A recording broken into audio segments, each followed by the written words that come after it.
In this episode, I'm interviewing singer-songwriter Jessica Lynn.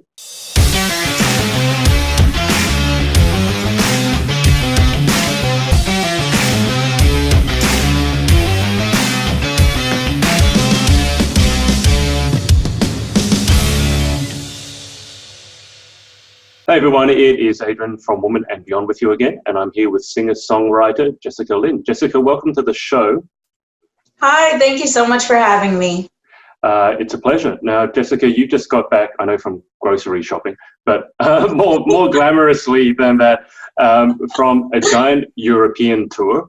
And would you describe yourself, I guess, as a country artist? Yes, my main genre is country, but being from New York, I'm not the typical country artist that kind of only grew up really on traditional country. I mean, rock and roll is so prevalent in New York, and even hip hop and rap. I mean, I listened to everything and anything growing up. So now my style of music is kind of a mix of everything, and it has a lot of rock and blues and pop, and in addition to country. Is that part of the reason why you did a European tour? Because obviously Europe, well, as far as I know, I'm not a music expert, but Europe is not seen as, you know, country musicians go to Europe to get big. It sounded a little bit odd, but then I was also reading somewhere that you had some songwriting collaborations in Belgium, of all places. So how did you end up in Europe, of all places?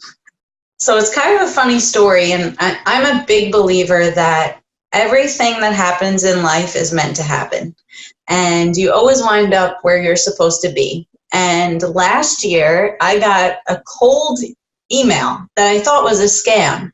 It was like, come to France for this show and whatever. And I was like, okay, me and my manager. And then we looked at the bottom of the email and saw that it was a very valid production company that had sent it. Right. So fast forward, we headlined this amazing festival in France at the end of in May of last year. And like 15,000 people. I mean, it was incredible. I didn't know I had so many fans in France and that they liked country music so much, or country pop, you know, which is what I do. And when I was there, I had a great opportunity to go and meet and kind of audition for this very well-known producer there that's in Belgium. They said, hey, you're coming. We'd like to see if there's some chemistry and maybe we could do something together. And to fly all the way to Belgium for like an audition with this team would have been so crazy. But since we were there, we're literally like staying an hour away from the studio. Right.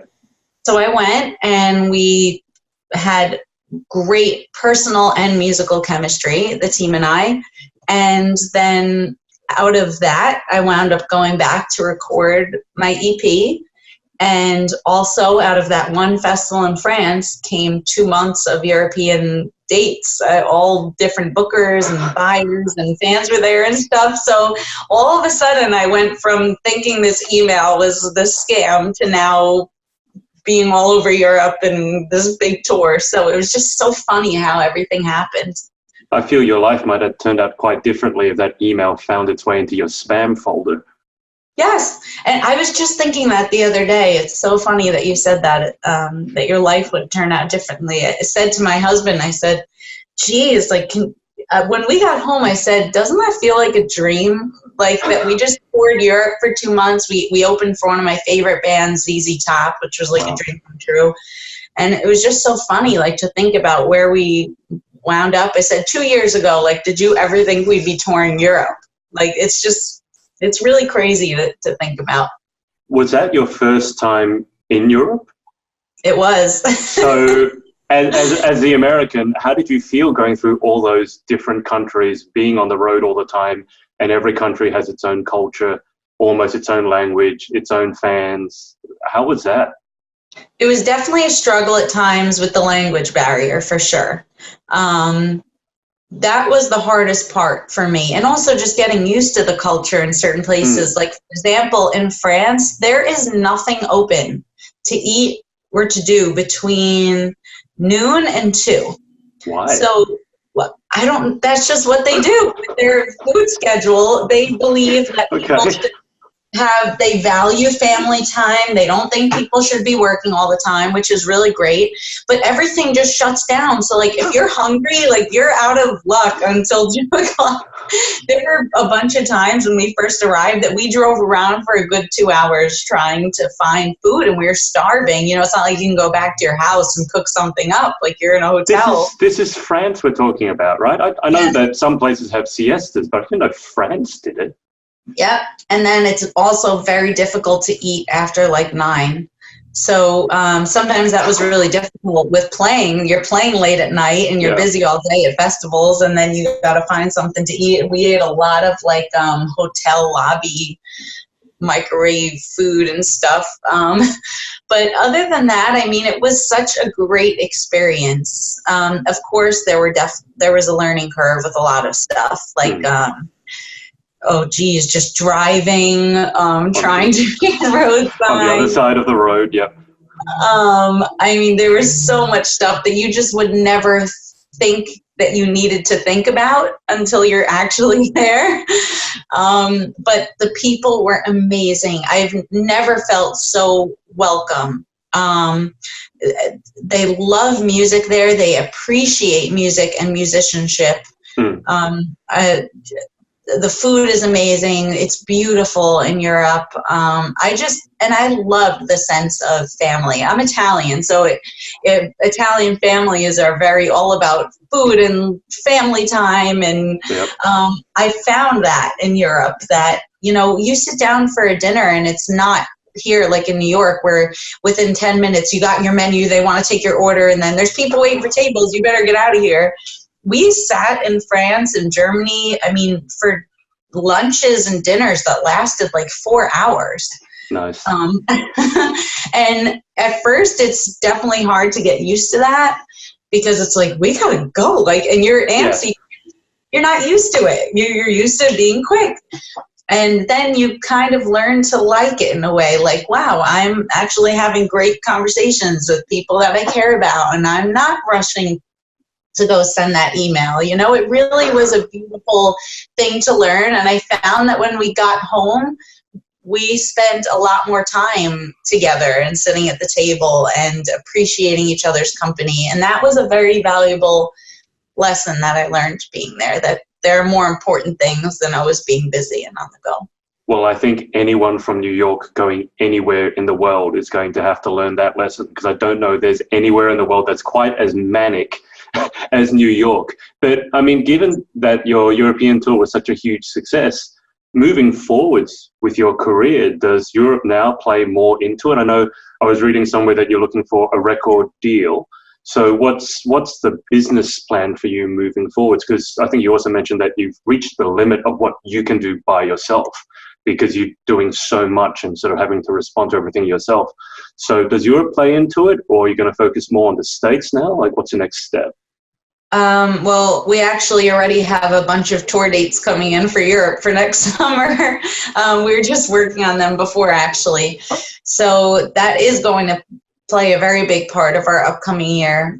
But we're also focusing on the States. I mean, there's time enough in the year to do both. We have a California tour coming up, a West Coast tour in January. We're going to be announcing those dates soon. I have New York dates coming up. And there is enough time for both things, but I would, who knows? I mean, the team I'm working with in Belgium has been looking at record labels over there, so I might wind up over there, or I might wind up here. I think it depends on what is the right deal for me, and that might not necessarily mean the most money or the most convenient.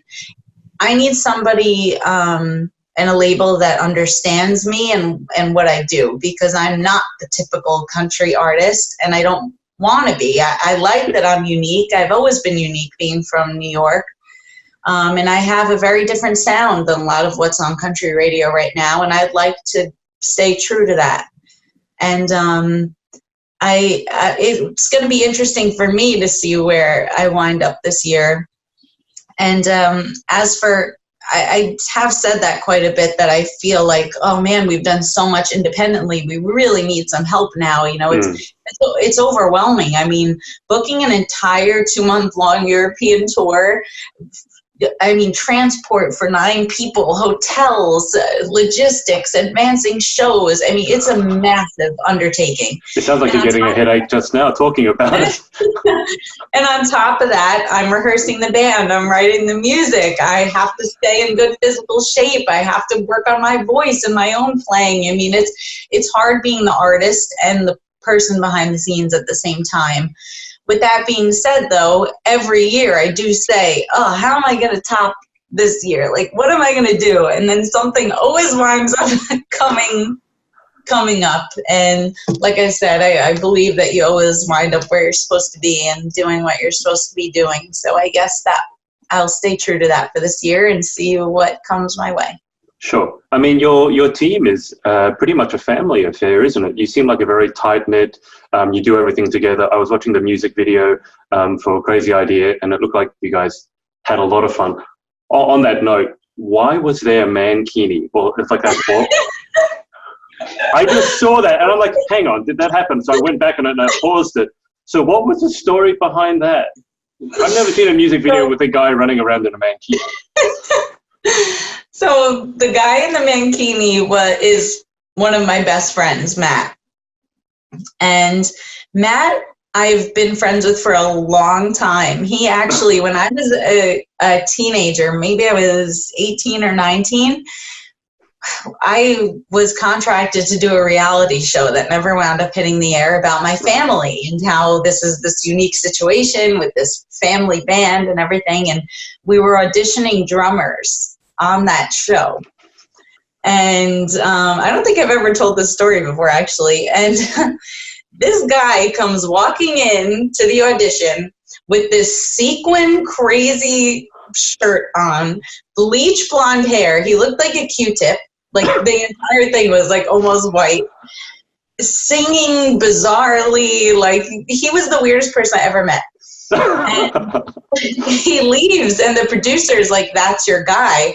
I'm like, that is not my guy. Like, are you insane? Yeah. And she said, trust me, that's your guy. This is TV. You need that personality. He's your guy. So I said, okay. Fast forward 10 years later, he's my best friend. And he's now the percussionist, because percussion was always his real true love. Like, he's been a percussionist his whole life that also played drums. Right.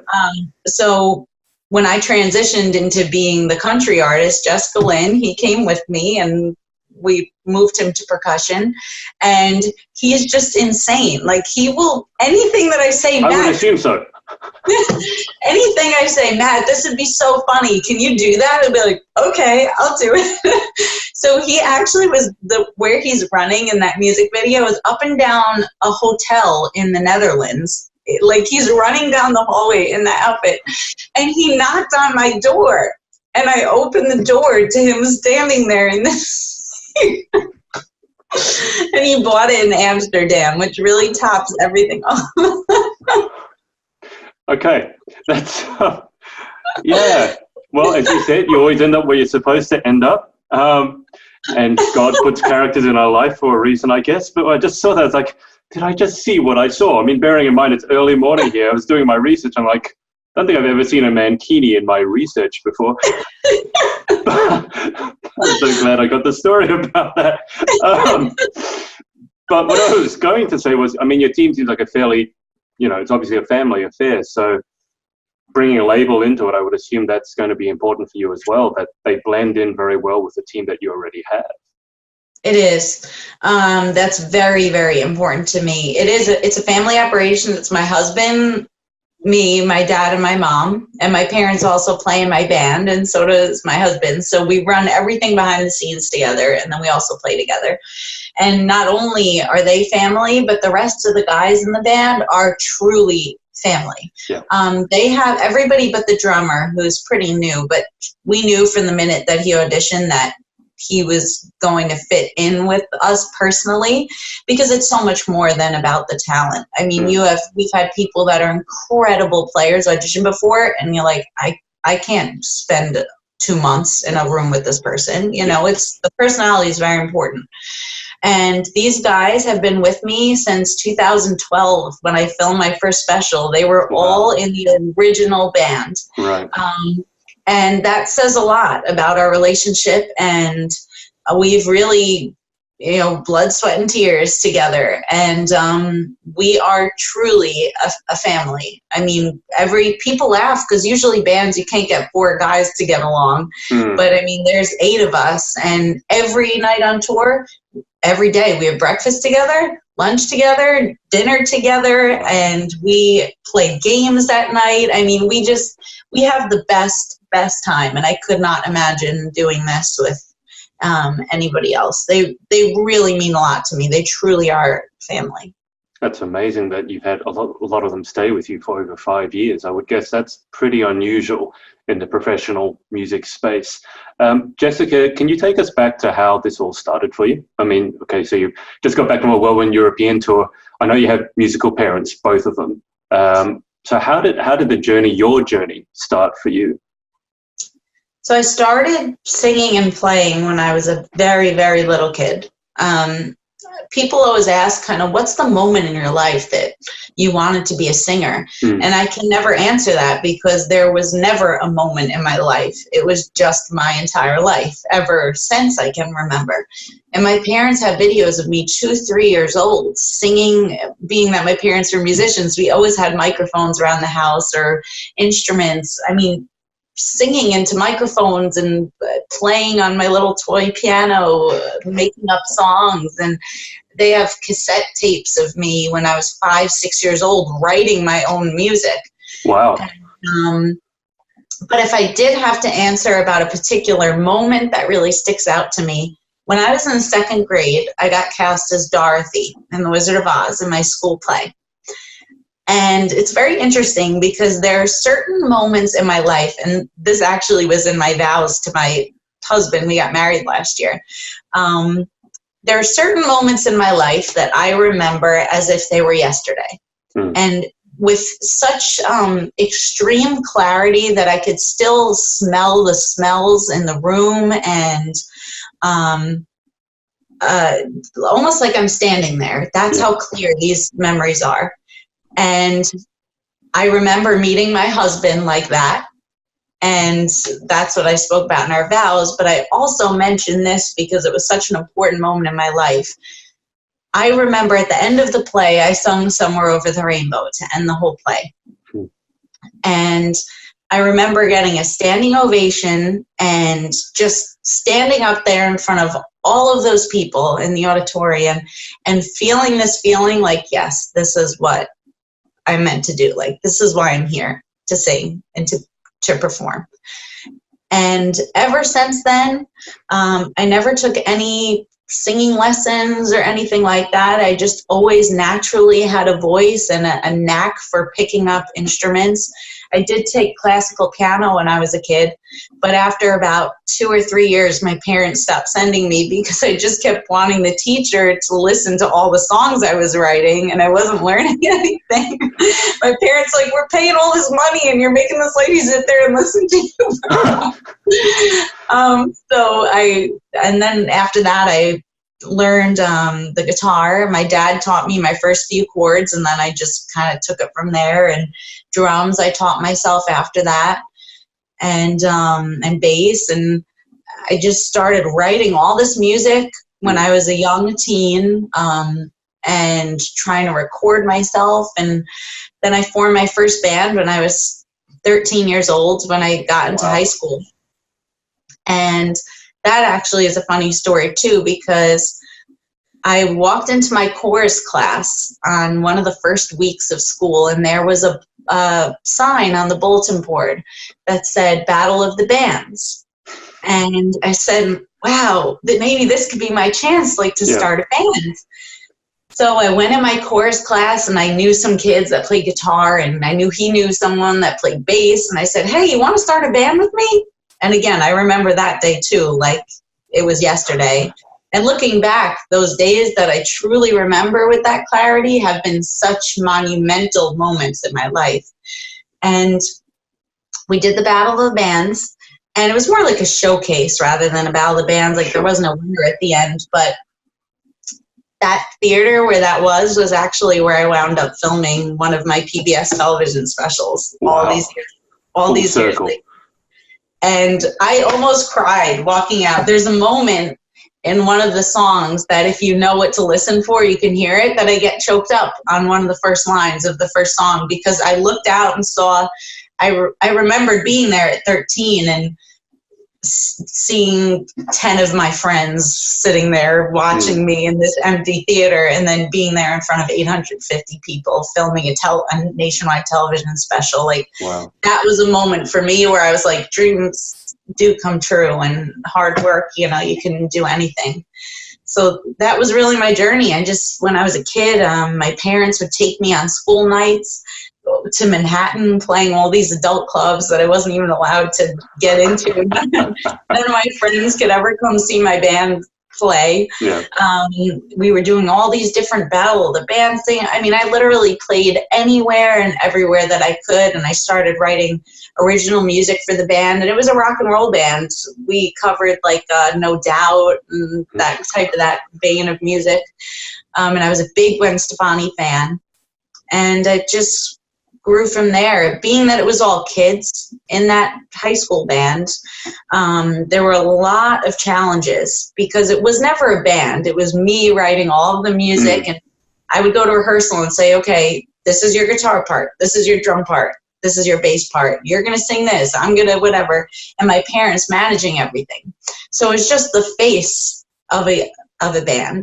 And I had kids that tried to copyright my music, behind my back, and kids that didn't want to rehearse. They just didn't have like the drive and passion that I did. Like, I knew what I wanted to do and how dedicated I was going to be, and they were kids, so I was not the typical kid. I would sit in my room for 7-8 hours and just play that guitar and practice my singing, and my friends wanted to go play on the playground, so after a series of heartbreak with that childhood band, I said, I was like, I can't do this anymore. Like, I can't have my fate and all of my hard work and my dreams be in somebody else's hands. So I broke up the band, and I was seriously toying with just being a solo artist. Yeah. But I didn't know how to go about it. I was like, well, what do you do? Like, how do you get people to like play for you without, I didn't have money to pay people at that time really or anything, And I actually, this is something no one else knows too, I went to a psychic because I felt so torn about my life decisions. Right. And I really felt like heartbroken. Like, are my dreams over? Like, did I just make such a big mistake dismantling this band? Like, well, what am I going to do? And I had an ex-boyfriend that was in that band that I broke up with. I kind of just cut all ties and said, I'm going to move on. And, this is what I think I need to do, but I'm really scared. Yeah. And I went to the psychic, and she said to me that you're going to have she actually said, do you play music? And I didn't tell her anything. That's scary. And I said, yeah, I do. Why do you ask me that? And she said, there's an angel, like your guardian has a violin. And I said, wow. And I got chills. And she said, you're very torn right now, but don't be, because it's all going to work out. And you're going to be doing something very different, a different genre. You're not rock and roll anymore. Mm-hmm. And you're going to be writing all the stuff, and you're going to be traveling, and all your dreams are going to be coming true. And I was like, a different genre? Like, what? Like, I was a rock and roller. Like, I had no idea what this lady was talking about. Yeah. But I took it to heart, and I said, okay, big changes. And I said, but what about my band? And she said, what band? I said, my band. She goes, no, you're not going to have a band. And I was like, in my heart, I was like, that's the reason why I came here. Like, I needed to hear that. So fast forward a little bit, my husband now was my schoolmate in college. I was actually going to school for math. And that's different. Yeah. And we started to fall in love. and started out just as friends, homework buddies, whatever. And I all of a sudden started to write all of this country music. The way something about our relationship sparked this country thing. I mean, I literally wrote the entire first album within like the first 2 weeks of starting to have feelings for him. 2 weeks? Mm-hmm. And I remember thinking, like, I think this is what she was talking about. Like, yeah. I need to do country music. And as a songwriter, I mean, I always loved country music growing up. My dad always had it on in the house. It's what I really connected with in terms of, like, I love I'm a huge Barry Manilow fan, and like I always loved those like sappy, just love ballads and everything, and I always loved country music for that reason, for the stories and the songs. And I wrote all this music. We wind up getting together, and then right down the road from my house opens this brand new music venue that is a converted church that is now it's a functioning music music venue. And my dad actually said, I have an idea. You have all this great new music. Why don't we try like a television special for PBS? And they love scenic things. This could be a very cool, this old church, to try to do something different that they like. It could be like a great foot in the door and kind of to get their interest. So who's ever going to air a television special from an unknown artist? I mean, it's not like I do the classical music or whatever. I was like, I'm going to be the average country singer. He said, what do you have to lose? Yeah. You're going to wind up right where you started. So went in, talked to the people. 1 month later, I had my band assembled in rehearsals, and on a shoestring budget and a dream, I always say, we filmed the first television special with all of the songs that were the story of Steve and I, my husband, getting together, and it wound up going nationwide. Wow. And here I am today. So that's really, in a nutshell, kind of my entire musical journey and history, and everything kind of led me right to where I am. I mean, first off, that's an amazing story. It sounds like a TV special in and of itself, or needs a biography to be written. But you did mention, for example, that you have this key belief that, you know, you always end up where you need to be. And I know a lot of people would like to be recording artists, singers. Basically what you're doing now, I'm sure you want to progress, but what you're doing now is already their dream. I'm just curious, what, on a more personal level, like what sort of beliefs keep you going throughout this sort of journey where, you said you had the heartbreak with the breakup of the band and you had poured everything into that, and at some point you needed to sort of cut it loose. So what sort of beliefs do you think have helped you get to where you are today, aside from you always end up where you need to be? One, you always have to follow your gut. I've been offered a ton of things throughout the years that looked really sweet. I mean, when I was 18 years old, I was offered a record deal for $1 million. But in my gut and in my heart and looking at that contract, I knew I was going to be sorry down the line. So how hard is it for an 18-year-old girl whose dream is to have a record deal to say no to that? Wow. But I had to follow my gut and my heart. And the same thing with breaking up the band. I just knew inside, this doesn't feel right. Like, this isn't what I'm supposed to be doing. And the same thing, I mean, the music business is a hard business, and it can be a terrible business. And you meet somebody right away, you know if you want to work with that person inside, in your gut and in your stomach, or not. Is there something wrong? That doesn't quite sound right, what they're saying to me. Everybody's going to promise you the world if they think they can make money off you or use something you have or your music.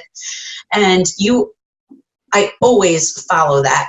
No matter how good something looks on the outside, you know. It's your natural gut instinct. Even just you meet a friend or a person on the street and you're like, ooh, there's something off there, you know? Yeah.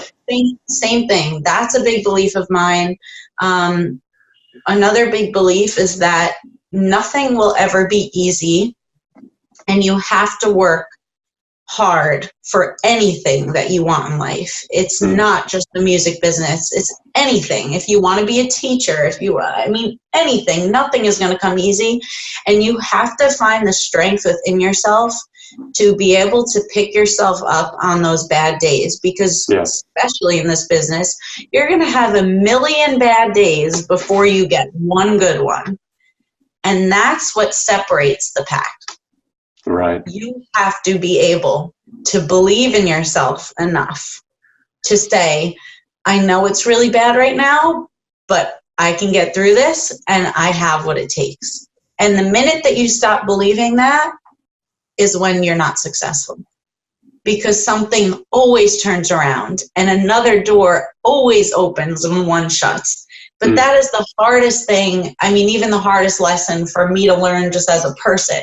You know, I've been there sometimes, like so depressed. Like, for example, last winter, I was starting to feel like, man, I feel like I've come so far and I'm just hitting this roadblock. Like, I don't know what to do. No gigs are coming in. I mean, like, I feel like a failure. Like, I really was upset. Right. And then we get a cold call to open for ZZ Top. Yeah. And if I had given up and I wasn't posting online all the time and just sitting there kind of just in my sorrow and depression, and I didn't keep going, I would have never got that opportunity. So that is like my belief, that you have to believe in yourself. That, as cheesy as it sounds, that is one of the most important things to anything that you do in life. If you believe and you work hard, you can get wherever you want to be. I'm a regular girl. I come from a regular family. My dad's a retired New York City police officer. My mom was always a wedding singer or, doing odd artist jobs or whatever. And, I never had money. I never grew up with a silver spoon in my mouth. I never had an uncle that worked at Sony Music or PBS. So it was like, I'll get you in there, Yeah. It was hard work and believing in what I had to offer and what I could accomplish. And I really, truly believe that if you work hard enough and are really passionate about something to where you have that drive to always keep going, you could do whatever you want. And I'm proof of that, even though every year, I'm not at, superstar status right now or anything, but I've accomplished a lot in my career, and my country music career has only been about 4 years long. Yeah. And in that time, I've done 4 national tours. I've played with Loretta Lynn, Brad Paisley, Keith Urban, toured the world, making my own music. That's a dream for a musician. And I did it all myself through hard work and believing in my talent and what I had to offer. And that's the most important thing. Everybody always asks me, what is some advice you can give to somebody starting that wants to do what you're doing? And that is the best advice that I could ever give. Just believe. That's amazing advice. I have to ask, how did you build that belief? Was it something that you just felt that you were born with? Is it something that you cultivated every day? I've interviewed women who literally have practiced affirmations in front of the mirror. One of them said 5 years before she finally started believing it. So belief is hugely important. How are you able to get yours so strong? One thing is a good support system. And I know that not everybody is lucky enough to have that. I'm extremely lucky to have a wonderful husband who, if I said, will you go to the end of the world with me tomorrow? I have an idea. He would go. And he would hold my hand the entire step of the way. And my parents are the same way. Ever since I was a little kid, anything I said, I want to do this, or I have this idea, they were with me 100%. Yeah. And, financially, they've helped me immensely along this journey. And even just, like you said, when you need a shoulder to cry on, or like, oh my gosh, I feel so upset about this, that has helped me a lot, build up my confidence. And because sometimes when you can't believe in yourself, you need somebody else to really nudge you and be like, you got this, exactly. Come on. And that could be a friend, it could be a teacher, it could be another musician. I mean, it could be anything. I'm lucky enough to have it in my family and my husband. But that's a major thing. And the second thing, let's see, that really helps me, you know, I look at my journey when I feel upset. Right. And if I think, oh man, I feel like such a failure today, I look back through my last year and I say, man, but wasn't that cool what I did? And wow, I never thought that would happen. And I just got to tour Europe. Like maybe this month isn't so great, but imagine so many people that would have loved to get to do what I did. And, you know, I made that happen through hard work. And you know what, then maybe I can make this happen through hard work. And if I could do that, I could do this, or I could do anything. And then you start feeling kind of invincible in a way, like, okay, like, look what I have done. Maybe I'm not so bad. You know, maybe I can. And that's a big thing for me. And I have done that before. And one thing that is very special to me that helps me on days like that, or when I don't feel so great or confident, I actually have a scrapbook. Now it's actually gotten to be 3 huge scrapbooks. Right. And I'm like 4 months behind in clippings, because we've been so busy. Yeah. But I've collected ever since I was 14 and started that band, almost every single news clipping, magazine clipping, playbill thing. I mean, you name it, I've collected it, and from all over the world. And they are in chronological order in these scrapbooks. Wow. And if I get bummed sometimes, I will sit there and look through them and look at my little 14-year-old self on the cover, you know, of the local small paper, to then being in the New York Times.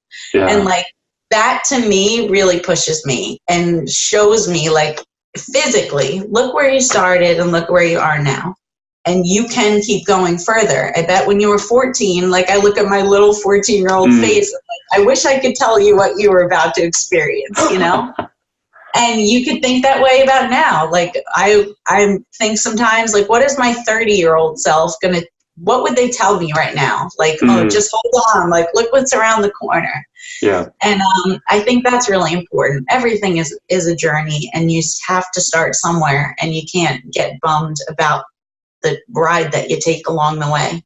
Yeah, I think it's so important to hear that not every day is perfect for you, because it's a difficult journey, as you said, you know, a million bad days before you maybe get your first good one, especially in the industry that you're in. Just on the subject of, you know, you said your 30-year-old self, where do you see yourself in a year's time, or 3 years' time, or 5 years' time? Or is that impossible to say at the moment? I think it's impossible to say, because, like I said, if you asked me a year ago, I never, ever would have thought I would have done a two-month European tour this summer. Right. Where would I like to be? I would love to be touring more. I would love to have a record label to help me with the daily operations of running my business at this point, because it's growing too fast, which is a great thing, but it's really hard. Yeah. You know, I'm doing 16-hour days every day, and at the end of the day, I'm like, oh, I really should be practicing my guitar soloing, but gosh, I'm just so brain dead right now. So that's where I would like to be. I would love to continue doing what I'm doing now, just on a bigger and better scale. Yeah. But I guess if you ask where I think I'm going to be, that is where I think I'm going to be, because of all the things that we just talked about. You know, I believe that I can get there. And as long as I keep pushing, and what I've been doing up to this point has worked. So as long as I keep doing that and pushing myself and working hard, why can't I be there a year from now? Absolutely. That's really inspiring, a message. I love it. Jessica, just before we move towards the end, for people who want to check out your sounds or connect with you, what are the social media details, and whatever you say, I'll put them down, link them down below. Well, my website is jessicalynmusic.org. And on there, I do have links to all my social accounts, so Spotify and Instagram and all those things. But if you just search really Jessica Lynn Music on anything, or even on Google, just Jessica Lynn Country, a bunch of different things come up that you can find me on. Perfect. What's your favorite flavor of social media at the moment? Ooh, okay, so I know I sound so old, but I still love Facebook. I mean, like... I was going to go Instagram. No, Facebook. All right. Old school. Because I love that on Facebook you can do so much. Like sometimes I want to put up a video and put up a picture and write something about it. Like you can do that on Facebook. Right. On Instagram, you can't really like share things, or like I see an inspiring video, I'm like, okay, share it to my page. You can't really do that on Instagram. And Twitter, oh my gosh, I hate Twitter because every single thing that I try to post, it's like, yes, I'm like, oh, I'm so excited that I have this great show coming up. We get to...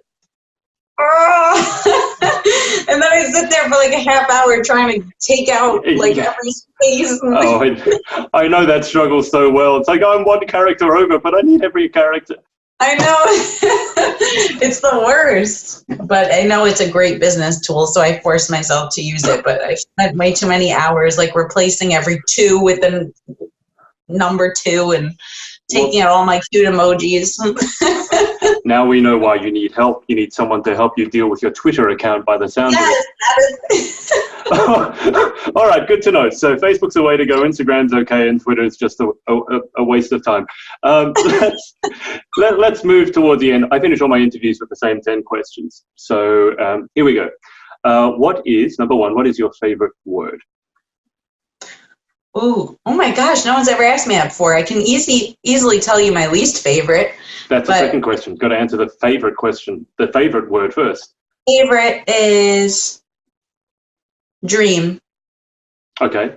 And the answer for the second question, your least favorite word? Moist. I don't know whether it's just been the interviews I've been doing, but almost every person has said that. It's come up like 5 or 6 times in the last 2 months. It's ridiculous. Really? Yeah. The only one who's answered differently, she said crusty. So it's all... Oh, that's really gross. Oh, that just got a reaction from me. Okay, so moist it is. Dear me. Okay, number 3, what turns you on? You mean like in life in general or in like a guy? In general. Okay, I was going to say, well, this is taking a different... What website are you from again? Normally when I ask Americans what turns them on, they get it. When I interview an Australian or someone else, they go, well, like one person, like, you mean sexually? Like, no. Just what turns you on in life? Kindness. I am a very big believer in treating people with respect and dignity. And I saw a quote I really loved recently. It said, treat the janitor the same way you would the CEO. And I live my life by that to the fullest extent. So kindness in people for sure. I think that shows, because I was just watching your YouTube video for Crazy Idea, and I don't know if you've checked it out, but it's got over 1,000 likes. Do you know how many dislikes it has? I saw that. That touched me so much. It has one dislike. I don't know any video that I've seen that has 1,000 to 1 likes to dislike. So you must be doing something right there. That made me so happy when I saw that. And I keep waiting. I'm like, watch, now I bet someone's going to go on there just to ruin that because they know how much it means to me. I want to find the one person who disliked it. Okay. Next question. What turns you off? Rudeness. I cannot stand. I'm a very patient person. You can ask my husband or my family. I will embarrass them. If we're like at the grocery store and the person in front of me is being rude to the cashier, I will step in. I really will. I'll be like, you don't have to treat people like that. Like I have the lowest tolerance for people that are rude to other people and for no reason. Sure. that really rubs me in a way that you can't even understand. I was going to say, you must be awfully busy in New York if you're always stepping in when people are being rude to one another.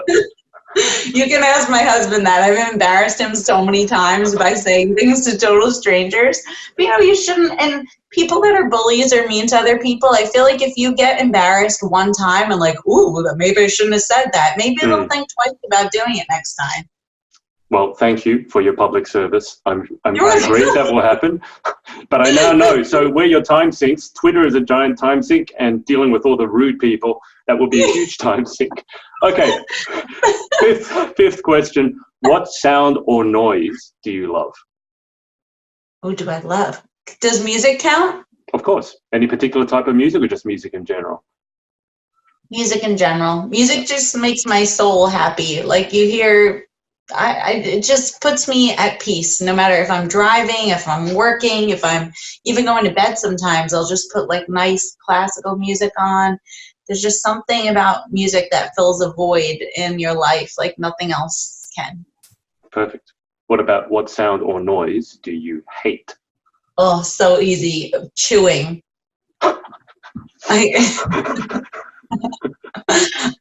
If someone is chewing with their mouth open across the room, it sounds like an echo chamber in my head to the point where it will drive me literally insane. My father and Asian people in general, at least in Australia, they have a belief that if you actually appreciate food, you have to chew it loudly because otherwise you're not enjoying it. So sometimes I'll be in the room next to my father and all I can hear is, that chewing sound, that really... And I'm like, it's just like, please stop. Like, I can't stand it. It bothers you too. I can't, like, just please, like, moist. It sounds moist to begin with. It does. It's awful. So I strongly agree with you on that one. Okay. Question the 7th. If you had a superpower, what would it be? My superpower would be reading minds. I am a very brutally honest person. Like if you really don't want to hear, and you can ask any of my friends this and they will tell you, if you do not want to hear the truth, do not ask me. And I want people to be that way with me. I really appreciate it. Like if I write a song and I ask my dad, like, hey, what do you think about this? I don't want him saying, oh, it's great, honey. If it's bad, he'll say it's really not good. Yeah. And, I appreciate that. If I'm wearing something that makes me look horrible, I would hope that my husband would be like, please don't wear that. That's a tough one. I would love to be able to know like at a concert, I honestly would truly appreciate being able to look at each person and be like, oh, I don't like, I don't like this song, or because you can learn a lot from things like that. I mean, you can learn just as much from compliments as you can from constructive criticism. Absolutely. So I think that would give me a very unique insight into what I do as a performer and my music. Very unusual answer. I love it. What job or profession other than your own would you most like to attempt? Well, I actually have a master's in special education and a bachelor's in math. So I am certified to teach 5th through 12th grade in math or special ed. So the likely answer, I guess, would be a teacher, because I love working with kids and I love helping people. And I love being a supportive person in someone's life. And I feel like a teacher can really be that for so many people, which is what really drew me to the profession in the first place. But I also love makeup. Like I've done professional makeup before, so I would be very interested in that. And I also love photography. So I would love to dabble in that a bit. Sounds good. Most people just answer with 1. You answered with 3. That doesn't surprise me at all. Overachiever. Well, what job or profession other than your own would you definitely not like to attempt? A doctor. Because I pass out when I see blood, which no one else also knows, besides my family, really. But I do not do good. Ever since I was a kid, every time I get blood taken, I pass out. I literally pass out or just get dizzy? No, I pass out, like out cold. Okay. And I just do not do well for whatever reason at doctor's offices. I get very dizzy and anxious, and I could see blood on TV. I could see gore, anything. But the minute it's in front of me, I get so dizzy, and I would be the worst doctor ever. I'd be like on the floor unconscious as the patient. The patient would have to look after you. So definitely not a doctor or anything in the medical field, if they want me conscious. Okay. That makes perfect sense. All right, final question. If heaven exists, what would you like to hear God say when you arrive at the pearly gates? Wow. These are such insightful questions. I'm having such a good time, not to deviate from what you asked me, but thank you for doing your research on me and being so insightful, really. This is a treat of an interview. I would want him to say that I was a good person throughout my life, more importantly than anything else.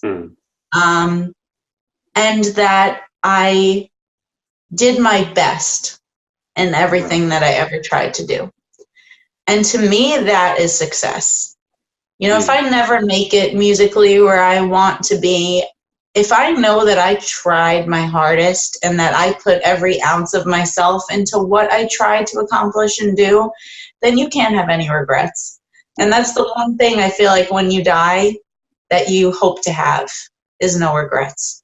So to hear that like I know you did everything in your power to accomplish your dreams and to be a good person and to live a happy and fulfilling life, that would be very important to me. Yeah, well, hopefully that day is a long ways off. Jessica, thank you so much for your time. As I said, I'll just keep you on the line for a little bit after that. Definitely. Thank you so much for your time, and I want to thank everyone for watching, and we'll speak to you next time.